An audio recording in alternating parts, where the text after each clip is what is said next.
Sandile Maseko waseMahlangatja ukhala ngababe wakhe lomncane lothethe indzawo yakhe. Maseko uthi babe wakhe lomncane usebenzisa gogo wakhe ukuthi alwe naye.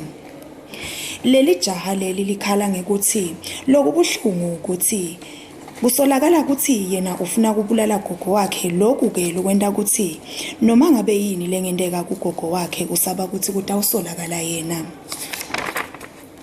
Maseko alula inkulumo yakhe ubeke kanjena.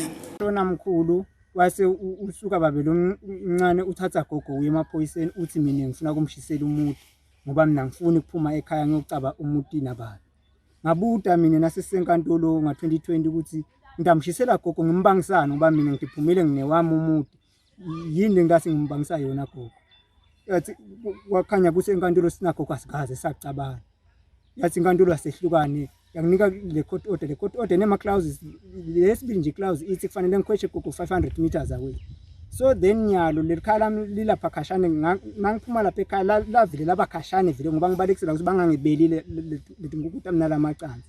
Once again nyalo sophinze uthi ngisedudane lapha ngakhe khona ubiyele enkantolo futhi solo uthreatenisha ukuthi mina ngithi ngifuna ukubulala gogo. Lonke usolako lokuyingoti kakhulu ukuthi yena angambulala gogo bese uthi ubulewe ngini lapha ekhaya wende urenovate lelondo la gogo ngendlela kwekuthi sekuvele kulungela ukuthi kungangena yena ngoba yena kawakhe umuti wakhe futhi ulala ekitchen lapha ekhaya. Lokho kuvela ngambulala yena. Ngiko lonke usolako senguwe lo safuna ukubulala gogo instead of mina ungiphoqa ngale gama nje ufuna ukuthiwa asekafile gogo ubulewe ngini.